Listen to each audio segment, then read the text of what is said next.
What's up guys, welcome to Supercars of London, and finally we are at the Geneva Motor Show 2017, and this video is going to be probably one of my most difficult challenges to date.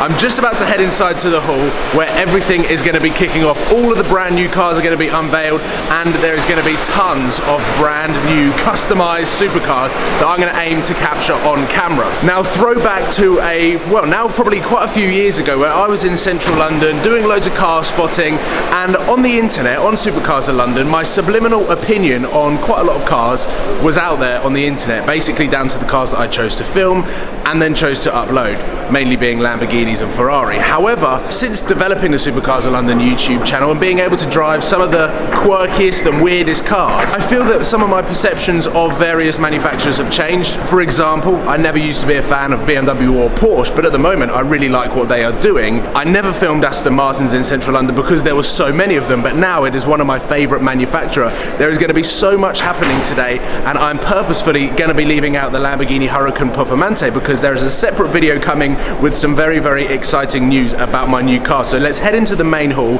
check out some of the cars that are going to be on display today, and I'm going to go through some of the manufacturers that I like, some of them that I dislike, go over some of the new cars that have been unveiled, and hopefully get my own opinion on what they're going to look like on the road when they start hitting our streets. So let's go and head straight to Ford. Let's start with Ford because I'm actually here as a guest of Ford, and they have launched the brand new Fiesta ST. I was out at Cologne at the end of 2016 to have a look at the launch of the Fiesta, and they have launched this, the Fiesta ST, which I think is a stunning car. However, I also think that there's quite a lot of scope for a Fiesta RS.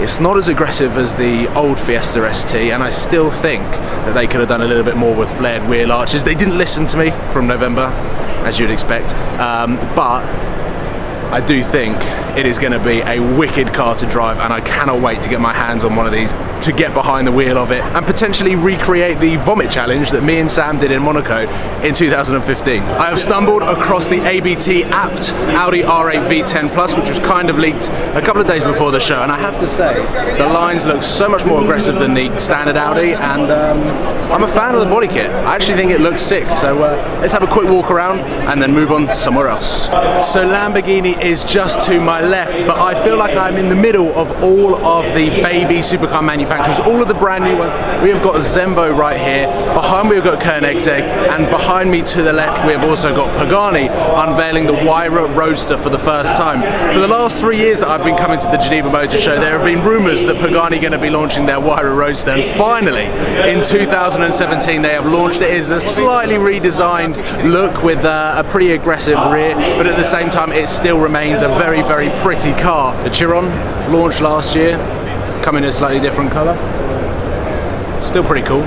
Ooh, tyre writing. This is the first C63 AMG coupe that I've seen that has been tuned and customised. We've got a DMC wing, and it has been wrapped, lowered, aftermarket wheels, carbon fibre diffuser. This thing looks seriously mean. And then we move on to my babies, the Huracans, and this one is a beautiful spec. I have no idea what exhaust system it's got, but I bet it's loud.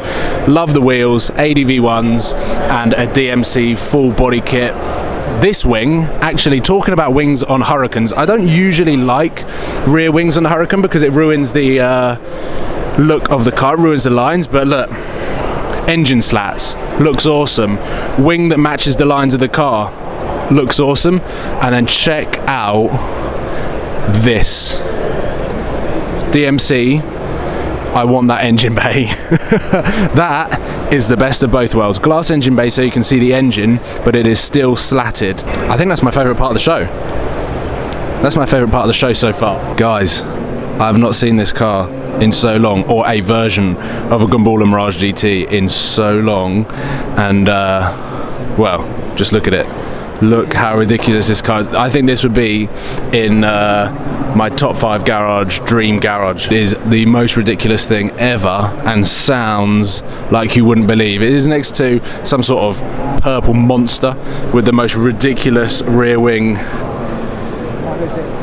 in the world. Now the great thing about the Geneva Motor Show is it is neutral ground for everyone, which is why every manufacturer releases their flagship vehicles here, because Switzerland is in the middle of Europe. No one is on their own playing ground. For example, BMW is right next to their rival Mercedes. Now at Frankfurt, BMW and Mercedes would fight for position, trying to get the prime position, but at Geneva, it's a free-for-all. So let's have a look at what Mercedes have got. I'm pretty sure it's going to be more exciting than that side. And yes, to begin with, we have got the G650 Laundelay Mercedes Maybach G-Wagon thing that Tim went on safari with. Probably going to be the bit. This thing should live in America. This is about the same size as all of the normal cars in America, and would actually get shrunk by most things at the SEMA Motor Show, but here it stands out. And then we have got this, the Green Beast, or the Beast from the Green Hell. It is the AMG GTR. This is the first time that I've actually seen this car in the flesh, so let's have a look at it. Now the one thing that has disappointed me about the AMG brand is the fact that Mercedes have not only launched the GTR, which I mean is an incredible looking car, but then they have then turned every other AMG GT to look like it with the new revised upside down angry grille. The new AMG GTS is well, it's going to look pretty similar, just without the Mansory inspired body kit, which is a shame because the AMG GTS when it first came out was really cool, and now I feel like they are kind of overdoing it. But the GTR is cool. Definitely cool. 577 brake horsepower. Mine was 625, but we'll keep that quiet, Mercedes. I'm going to try a pretty, I don't know whether it's a stupid thing or not, but I'm going to go and try and see the brand new Porsche GT3. Naturally aspirated, comes in manual and PDK, which in this day and age is pretty rare.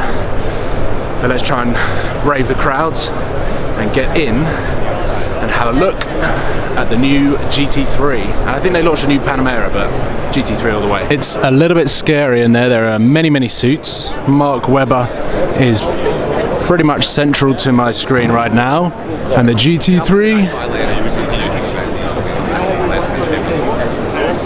Perché? Perché il manuale, non per il nostro video safety manuals, ovviamente, però il manuale. Now over the years, Bentley haven't been the car at the top of my priority list when it comes to filming or even driving, but every single time that I come to the stand on the Geneva Motor Show, I just think that they excel themselves every single time. They've got a beautiful looking sports car concept thing, but they've also got the brand new Super Sports, which, well, it's red and blue.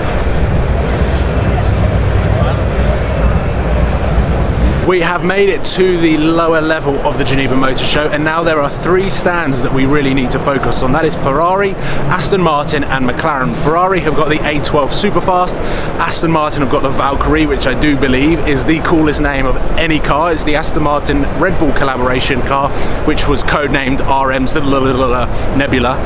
That is now being called the Valkyrie. I've never seen that car, but I just absolutely love all of the dimensions and think it's the most futuristic thing in the world. Put that name next to the 812 Superfast and you kind of get what I mean in terms of naming cars, and the Valkyrie is so cool. And then obviously the McLaren have got the 720S, and apparently they are bringing a new colour. So already I've filmed the 720S, but I want to see it in different specs as I requested at the end of my McLaren videos. So let's have a look, head over to Ferrari. I think Aston Martin, yeah, Aston Martin's press conference is at 11 AM. I feel like I've been filming like a madman today. Ooh. Old Porsches. I think I'm at the rough stand.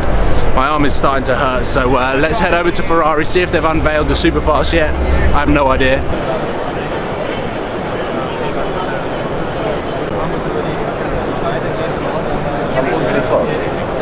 Well, Ferrari is, I would probably say, too busy. I was too late. I've found out that people were queuing around 2 hours before to get front row seats to the 812 Superfast. So I'm hoping that I can go back a little bit later when things have died down. But I don't know whether this has been planned on purpose, but Ferrari and McLaren are doing their press conferences around 10 minutes apart. So I'm going to go over to the McLaren stand and see if I can get some front row access for the 720S. Because Ferrari is literally a joke. Last year, Ferrari weren't doing that many big things at the Geneva Motor Show, so it was a pretty boring stand and pretty quiet the entire time. But this year, yeah, I can't even get anywhere near it. So ladies and gentlemen, I'm really proud to present to you the first model in the second generation of the McLaren Super Series. the McLaren 720S. With all the chaos going on, I feel sorry for these guys. Anyone wanna take a look? No?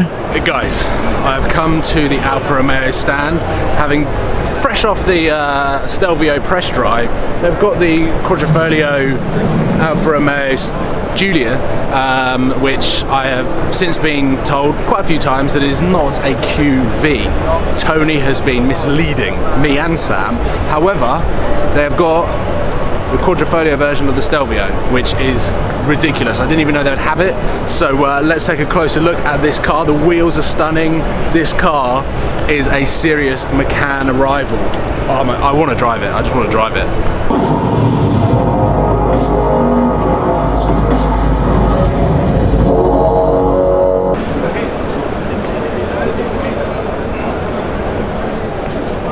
What do you think? Based on the Huracan R8 platform, kind of like a baby Centenario Lamborghini. In pictures, I don't think it looked that cool, but here, seeing it right now, I want it. I love the Liberty Walk ducktail. Let's quickly take a look around the back so that you can see the ducktail. Oh my god, look at the front canards. Forgiato wheels as standard. Look at that ducktail. Oh my god. This is why I love Liberty Walk. Oh my god, that's the coolest thing ever. I need pictures. I need pictures. Now, with the chaos of McLaren taking place, and there was a massive crowd around Ferrari, I've spent the last half an hour having a sit down because I've just been quite tired waking up at 6:30 in the morning after about 3 hours sleep from editing the video from the night before. And I haven't seen one picture of the 812 Superfast surface on the internet at all. My timeline has been completely taken up by the McLaren 720, the brand new Porsche GT3, and the Lamborghini Huracan Performante. So let's try and brave the crowd and go and check out the Ferrari myself. I think it got launched in satin black, so not entirely sure that's the best colour for a Ferrari, but let's go and have a look.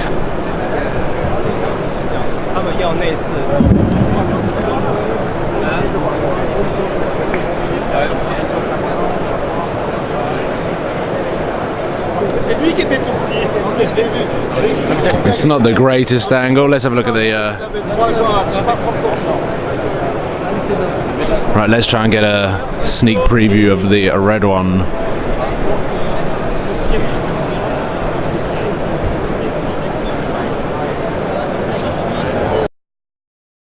So I literally ran out of battery as the Ferrari 812 Superfast was just rotating on a circle, and I was waiting for it to just get a nice front-on shot so that we could, together, try and work out whether we liked the car or not. But anyway, my battery died, and that was Geneva Motor Show in one day, trying to hit as many stands as possible. And for me to try and go round and get an understanding of where the manufacturers, where the brands are going, I think the Porsche GT3 is really awesome, and for the inner drivers, the manual gearbox is a very, very cool option, but it's so much slower than the PDK that I'll be intrigued to actually find out who orders a manual and who orders a PDK. Let me know in the comment box below if you would order a manual brand new Porsche GT3 or whether you would go for the PDK because resale's slightly better, the car's a lot faster, and everything is a little bit more enjoyable. Liberty Walk was very cool. Lamborghini, like I said, there's going to be a separate video which I need to shoot right now that my battery has charged. But there we go. That is Geneva Motor Show 2017 in one video, so you guys get to see some of the cars, a bit of my reaction, and what to expect from 2017 and 2018 with cars on the road. So thank you so much for watching and supporting. I'm absolutely shattered. I feel like I'm just going to have to lie down in this bed because, yeah, I would love to know how many miles I walked this morning running around to all of the stands, but it was a load of fun, and now I'm headed back to the UK. But tomorrow there is another installment on my Lamborghini and when it is coming to the UK, so stay tuned to that. Subscribe if you haven't already, give it a thumbs up, and let me know in the comment box below what is your favourite car from the Geneva Motor Show 2017. And yep, like I said, I will see you tomorrow, guys. Take care. Thank you for watching.